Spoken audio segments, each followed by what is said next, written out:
Bismillahirrahmanirrahim. Assalamualaikum warahmatullahi wabarakatuh. Alhamdulillah murid-murid yang dikasihi Allah Subhanahu wa taala. Hari ini kita akan belajar bidang ibadat, pelajaran yang ke-11, tajuk ibadat puasa pada bulan Ramadan. Jadi pada hari ini, sebelum kita meneruskan sesi PDPR kita pada hari ini, marilah sama-sama kita membaca surah Al-Fatihah di dalam hati, insya-Allah. Semoga Allah Subhanahu wa taala membukakan hati kita untuk menerima ilmu. Al-Fatihah.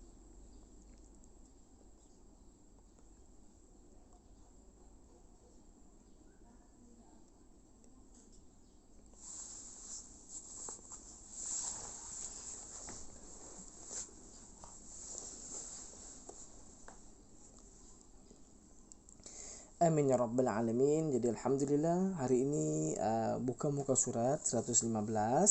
Kita akan belajar berkaitan tentang ibadat puasa. Jadi lihat kepada pengertian puasa terlebih dahulu. Yang ini. Apa pengertian puasa? Pengertian puasa bermaksud menahan diri daripada perkara yang membatalkan puasa, bermula dari terbit fajar hingga terbenam matahari, beserta dengan niat dan syarat-syarat tertentu. Itu dia pengertian puasa, menahan diri daripada perkara yang membatalkan puasa.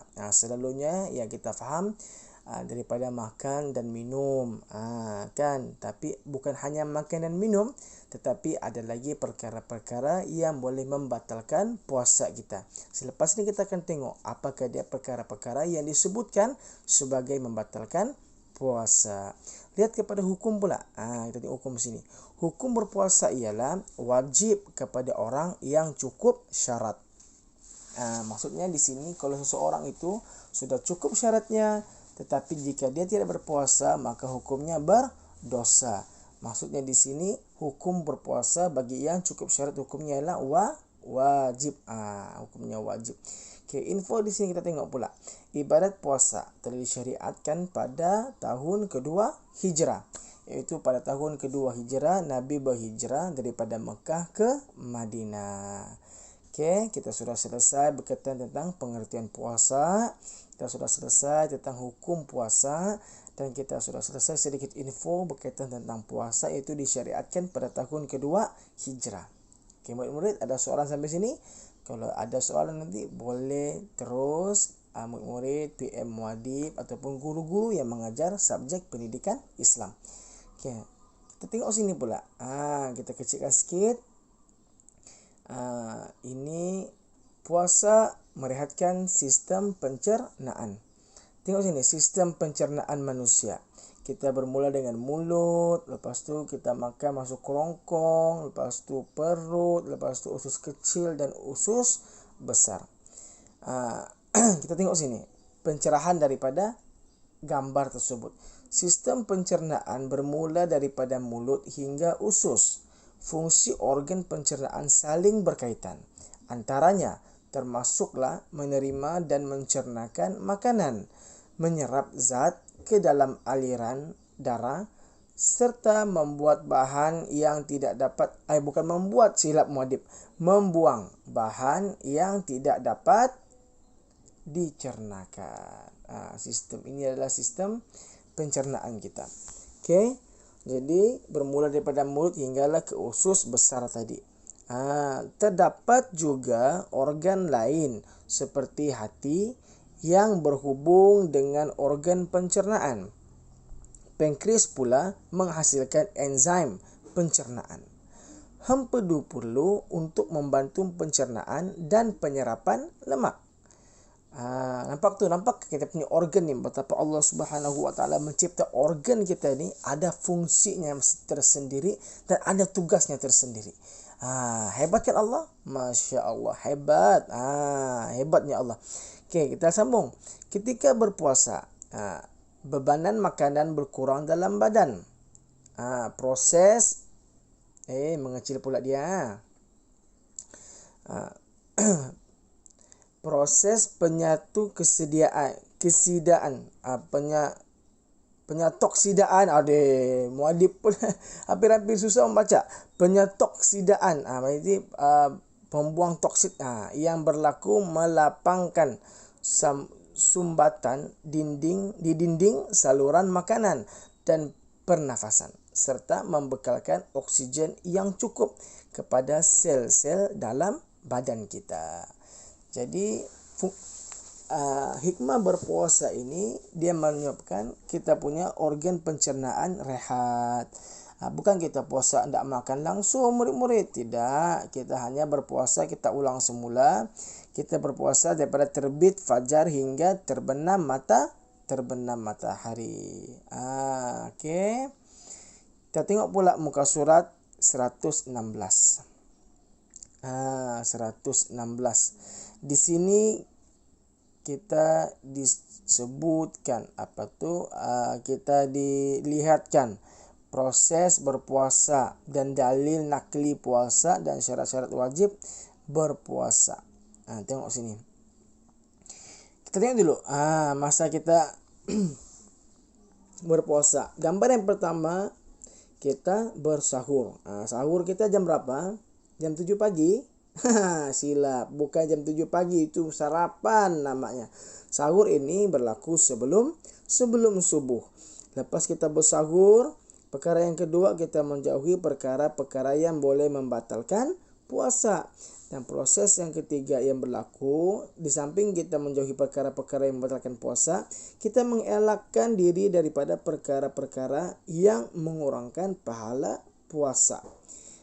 Yang mengurangkan pahala puasa ini macam menipu, mencuri, membohong, bergaduh begitu, perkara-perkara negatif, perkara-perkara yang dosa. Dia menyebabkan pahala puasa kita berkurang. Okey, kita buka pula sebelah. Kita tengok prosesnya pula. Nombor 4 di sini, ini amalan ketika berpuasa yang selalu kita akan buat, iaitu membaca Al-Quran. Membaca Al-Quran. Yang kelima, kita berbuka puasa. Bila buka puasa jam berapa? 12.30 hari. Jangan 12.30 hari, okey. Kita buka puasa selepas azan maghrib. Mentang-mentang lah azan zuhur itu lebih kurang azan maghrib, memanglah lebih kurang, memanglah sama, ayat pun sama. Kamu pun buka lah puasa. Kan?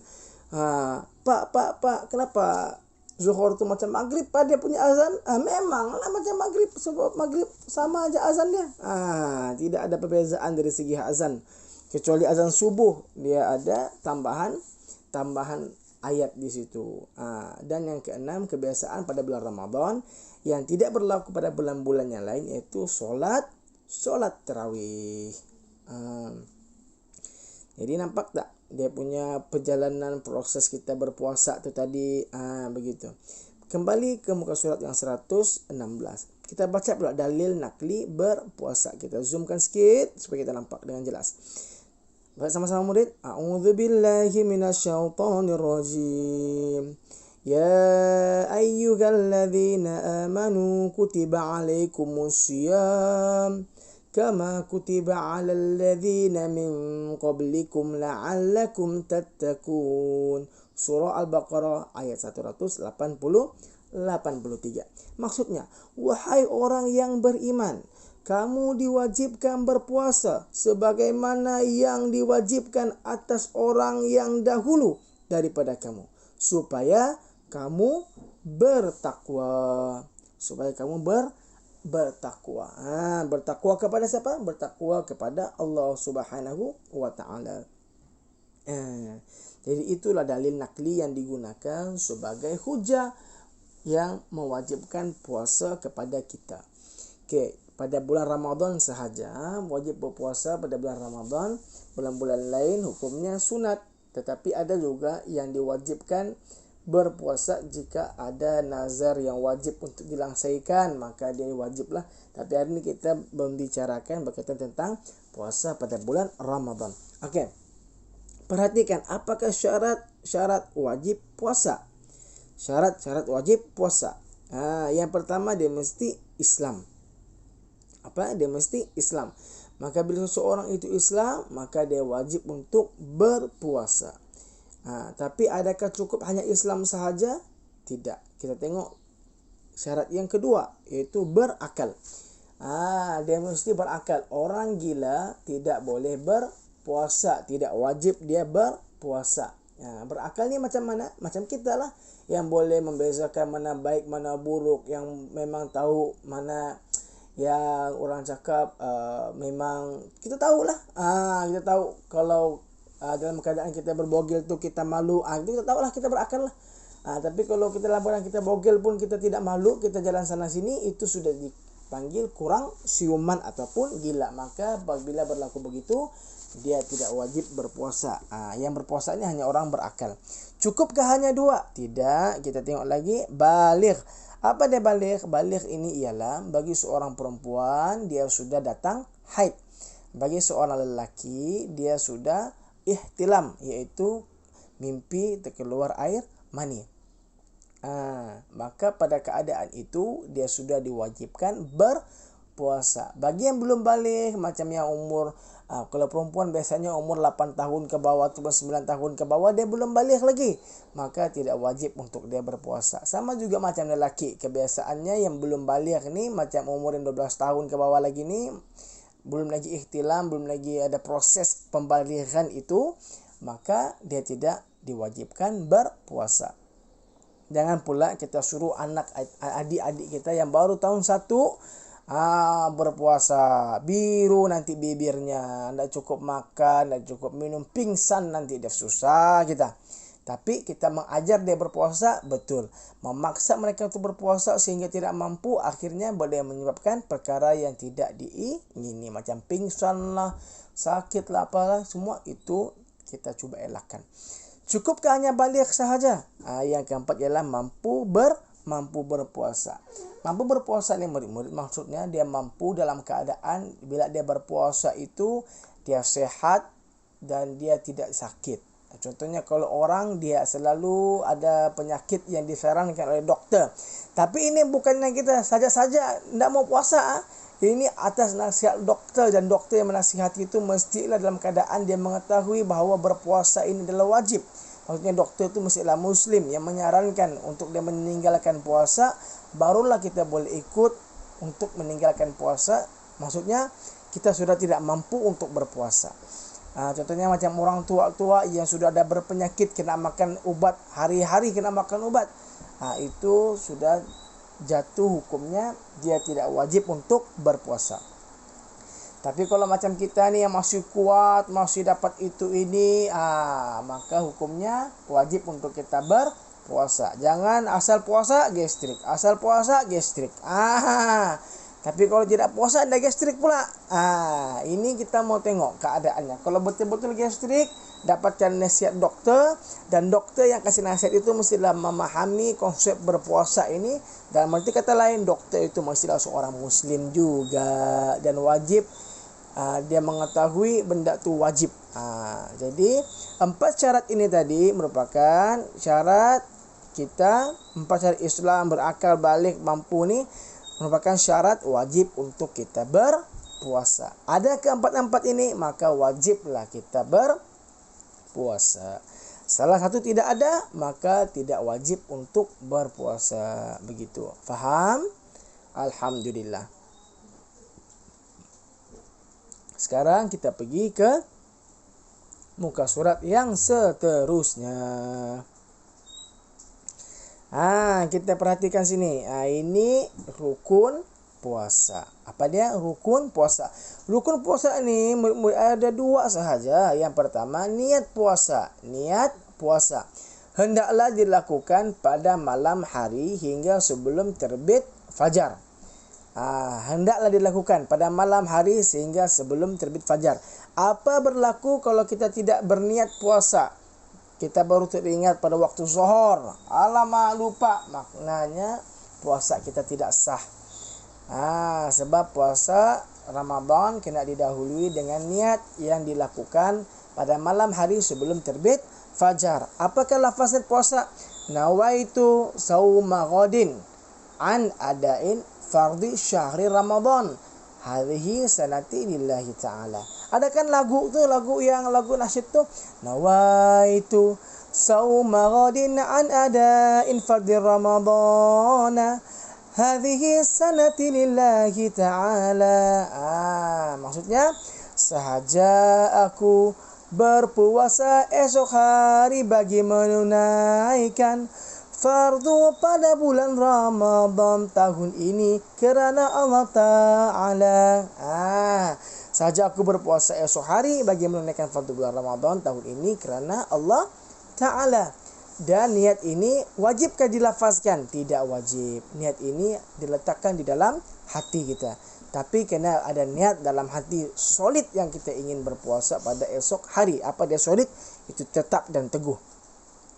Dan yang kedua ialah menahan diri daripada perkara-perkara yang membatalkan puasa. Seperti ini. Seperti memasukkan sesuatu ke dalam rongga yang terbuka. Rongga yang terbuka. Bila kita membahaskan berkaitan perkara ini, contohnya apabila kita makan, maka hukumnya batal. Bila kita minum, maka hukumnya batal. Bila kita menyuntik diri kita dengan benda yang boleh mengenyangkan, maka hukumnya juga ialah batal.